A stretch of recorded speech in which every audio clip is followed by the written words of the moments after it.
প্ৰশ্ন উত্থাপন হৈছে যে জুবিন গাৰ্গক কেনেকৈ দিয়া হৈছিল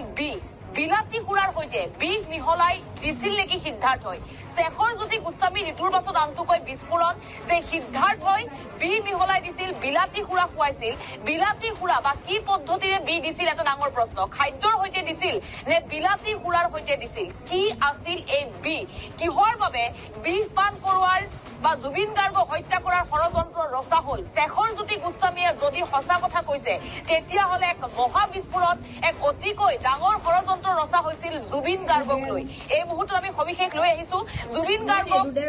হত্যাৰ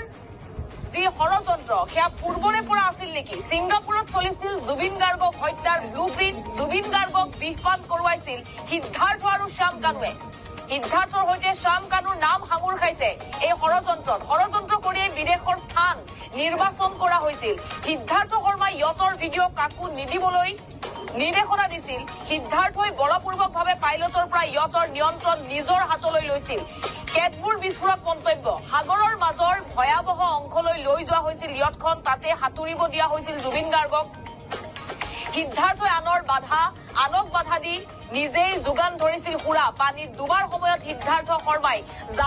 যাব দে বুলি চিঞৰিছিল SITৰ জেৰাত স্পষ্টকৈ এই কথা উল্লেখ কৰিছে ঘটনাৰ সাক্ষী শেখৰ জ্যোতি গোস্বামীয়ে শেখৰৰ অভিযোগৰ পাছতে আজি প্ৰকাশ পাব জুবিন গাৰ্গৰ পোষ্ট মৰ্টেম ৰিপৰ্ট